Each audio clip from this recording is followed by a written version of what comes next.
Hi everyone, it's Steffi if you don't already know, and on this channel I just talk about all things careers and all things lifestyle. And in today's video I am going to be talking about that, I don't even know what to call it, a sickness, a virus, I don't know, but I'm going to be talking to you about imposter syndrome. And I'm just going to be spilling basically all of the real tea of the times where I have experienced imposter syndrome as a trainee. Promise you, it's been a lot of times. But I'm hopefully also going to try and help you through some of the ways that I've started to manage it. A lot of the ways I've been managing it are from this book that I read recently. So it's called The Fear Fighter Manual, and I'll pop a link for it down below if you'd like to get yourself a copy. So if you like this kind of content, please do make sure that you like, comment and subscribe, and give me a follow on Instagram as well, as I post more content there.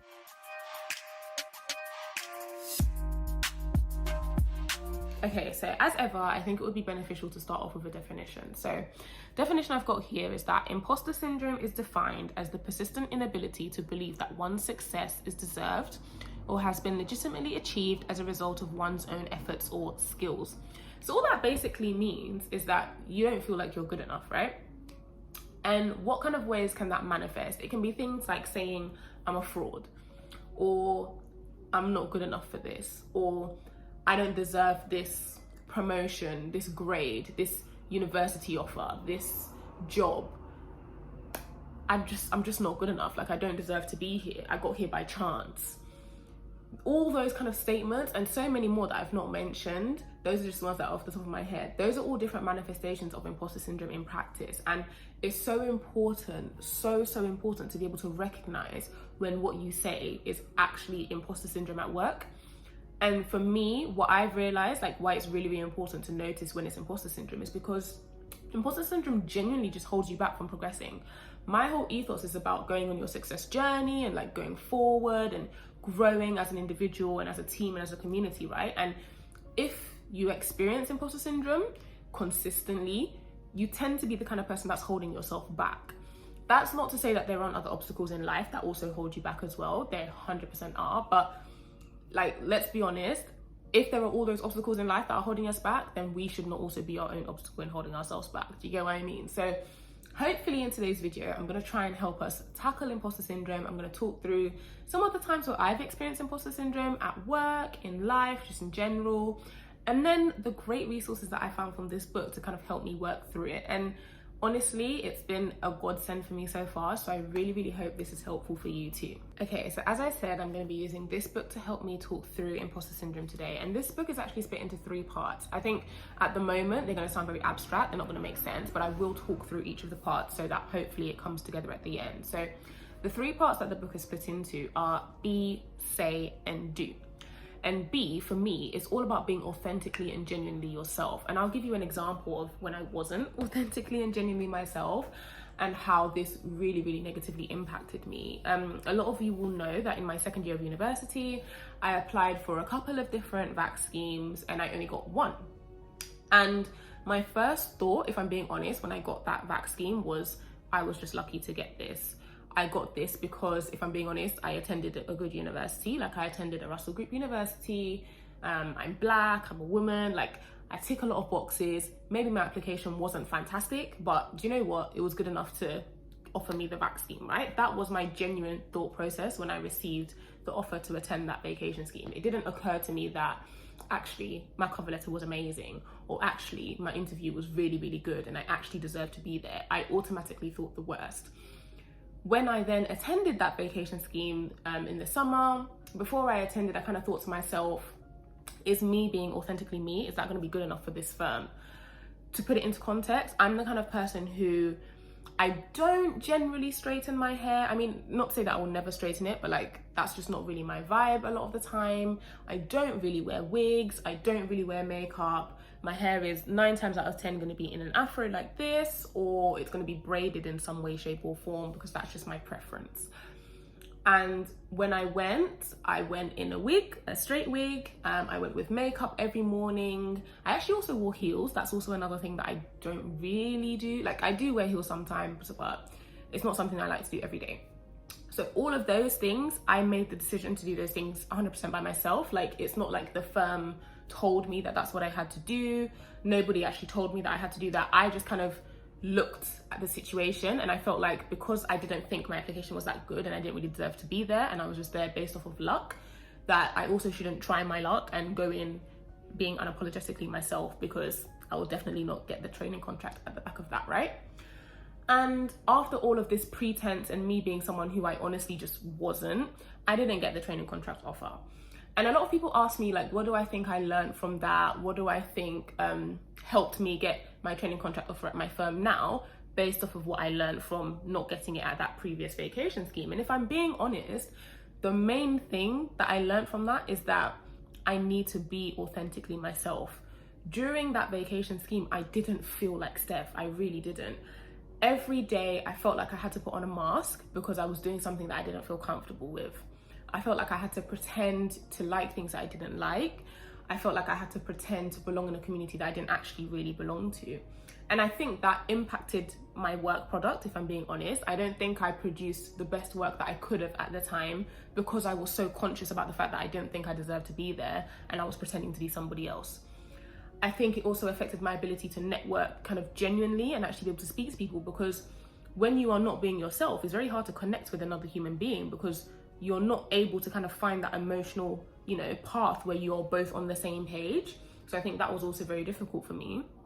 And I think I just also kind of came across as like, this is just not really something that I wanted to do. Like, I didn't seem like I loved commercial law in the same way that I came across in my application. And again, it was just because I just didn't feel like me. So my main takeaway from the book and also from my personal experience is that it's so, so important to be not only yourself, but to be unapologetically yourself. In my firm now, I have literally had zero issues. Like, I go to work with my afro. I have had people ask me, by the way, like, do I take my afro to work? Yes, I do, because it's my hair. Nobody has had a problem with it. It hasn't impacted my work at all. And I actually feel more comfortable and I feel better and I feel able to actually, if I don't understand something, yeah, sure, I ask for help. But like, I genuinely feel like my work product has been really, really good because I feel comfortable within me. So first takeaway from the book is to be genuinely and be authentically yourself. And the first tip that I can give you to help you combat imposter syndrome, it actually kind of starts with the before, and it starts with you practicing being yourself in every situation, in every place. I think if you can kind of get into the habit of doing that and not feeling like you need to switch, then you're much less likely, in my personal opinion, to suffer from imposter syndrome in that way. So the second kind of element of the book looks at saying, and it looks at what kind of things you need to start saying to yourself to help you actually believe that you are where you deserve to be, so that you will then stop kind of falling into that imposter syndrome trap. Now, me personally, I noticed that I was someone who acted very negatively to a lot of good situations for myself. So I already used the example of when I got that vacation scheme in second year, my first thought was that, yeah, I was just lucky and like they were just filling a quota because I was a black woman. I didn't think to myself at all for a second that my cover letter and my interview were actually both really good, and that's why I got the place. It's happened in so many other situations for me. I got a distinction in my LPC. If in all honesty, my thought was like, yeah, I also finished my LPC in like the middle of a pandemic. So they just thought, you know what, let's give her a good grade because she's had a tough couple of months or whatever, as everybody else has had in the pandemic. Even when I like finished law school with like the circumstances that were going on in my private life, I kind of just thought, you know what, I mean, yeah, I finished with a 2-1, but like, you didn't really work hard for it. You kind of just got it by luck, like it's all right, like, So I feel like in every situation in my life, when I achieved something that objectively was actually very, very good, my first thought was always to speak about it negatively. And through therapy, actually, this is something that I started to work on, because now when I react to something negatively, I kind of take a step back, I critique my inner voice and I kind of say, wait, hold on, why did you say that about yourself? Didn't you, so if I'm using, for example, the VAC scheme, didn't you spend a couple of hours researching that firm and putting together a really good cover letter? Didn't you prep really, really hard for that interview and research who your interviewer was? So actually you did everything you could do and you were right. For my LPC, didn't you spend hours and hours in the library in Holborn studying? Like, it's not like you were not doing any work. You were studying, so you did deserve that grade. And now that I've started to kind of break apart my negative inner voice, honestly, my life has really, really changed. Like, I find that I still do say negative things about myself, don't get me wrong. Like, I'm not at all going to pretend to you that I've completely cured myself of imposter syndrome, because I haven't. But I have found that if, for example, I hand in a piece of work, like to my supervisor at work, I'm far less likely to think to myself like, oh, this is just rubbish, like you're not good at doing anything, Steph. I'm more kind of like, okay, think about it methodically. Did you follow the template that you were meant to follow? Did you address all of the different legalities and all of the different formalities that you were meant to follow?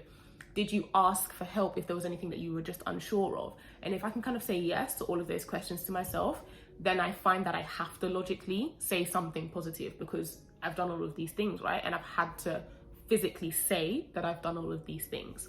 So I found that to be really, really helpful. The second thing that I would say you need to kind of do, and I also get that from the book as well, is you need to have a circle of friends that you can talk to about this thing. I think the one thing about imposter syndrome is that we all seem to experience it, and we all seem to think we're alone in this. And it's so sad, because I mean, we're not alone. And I guess it's not a good thing that we're not alone in it. Like, we shouldn't all be experiencing imposter syndrome, right? But it's also a good thing, because it means that there is a community of people out there who can help and support you. Speak to your friends, speak to me, speak to other people who are open and willing to help you talk through your imposter syndrome. Speak to a therapist if you want to. Like, there are so many different people that you can speak to, and I find that it's just so helpful. Okay, so the third section of the book is the do section, and this is probably my favorite section of the book, because it gives so many relatable but very useful, like, and actionable tips that I can actually use to help me combat imposter syndrome. So those were really, really good for me. And I think the two that I want to focus on for the purposes of this video are adopting a growth mindset, and then practicing gratitude daily, and actually verbally saying 3 things that you have achieved every single day. And that's going to sound crazy at first, because if you're anything like me, like, I literally felt like I achieved 1 thing every 5 years. But it's crazy, you actually achieve things every single day and you don't even realize it. The fact that you have, like, gotten up, like, had a shower, had some food, that's actually an achievement, because there was somebody who just couldn't do that today. The fact that you have finished that piece of coursework that you've been putting off for ages, an achievement. The fact that you have managed to clear off your to-do list, an achievement. The fact that you've only cleared off 1 thing on your to-do list and there's still 5 things left, an achievement. Like, you need to start to get into the habit of praising yourself constantly, and it's gonna seem very foreign at first, but the more you do it, the more you start to fight that negative voice that always wants to come in and be like, oh no, you're not good enough, oh no, you don't deserve to be here, because you're gonna have that positive voice ready to kind of fight your battles for you. So that is something that I would 100% recommend. Second thing that I mentioned was having a growth mindset. Now, just for like really quick summary, there's generally like 2 streams of mind. So there's the growth mindset and there's a fixed mindset. Fixed mindset is kind of where you think things are very definitive, you either have something or you don't, you can't really learn or progress and be better, like you're either just good at something or you're not. A lot of people with a fixed mindset tend to suffer quite a lot from imposter syndrome, because the idea is that, you know, you're not good enough because you can't actually do anything to be better. If you have a growth mindset, you kind of believe in continuous learning, you believe that you can be better, you acknowledge that failure is part of the process, but it's also a learning tool and you are actually going to get better, right? And if you can kind of switch your mindset more towards a growth mindset as opposed to a fixed mindset, then whenever you experience something and you recognize that kind of imposter syndrome voice in your head telling you that you're not good enough, you'll then be able to take a step back and be like, okay, fair enough, I've said something negative about myself and you know what, that's not that good, but I've recognized it now, so that's a good thing. I'm now going to work on it and I'm going to combat it by saying 3 positive things about myself. I'm going to work out what exactly I did that was wrong and how I can be better, and next time this isn't going to happen again.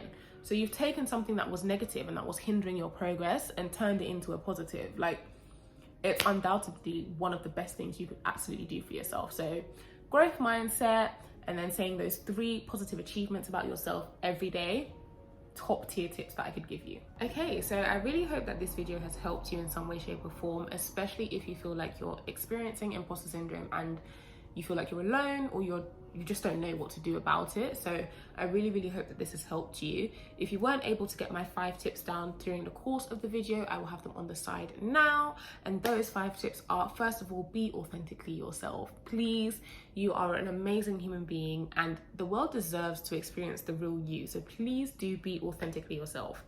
The second tip is seeking therapy. Now, therapy isn't for everybody, but it has been very beneficial for me. And if you do think that you want to, you know, try therapy, you can maybe message me in the DMs and I can send you some of the like websites that I went through to go and find therapy.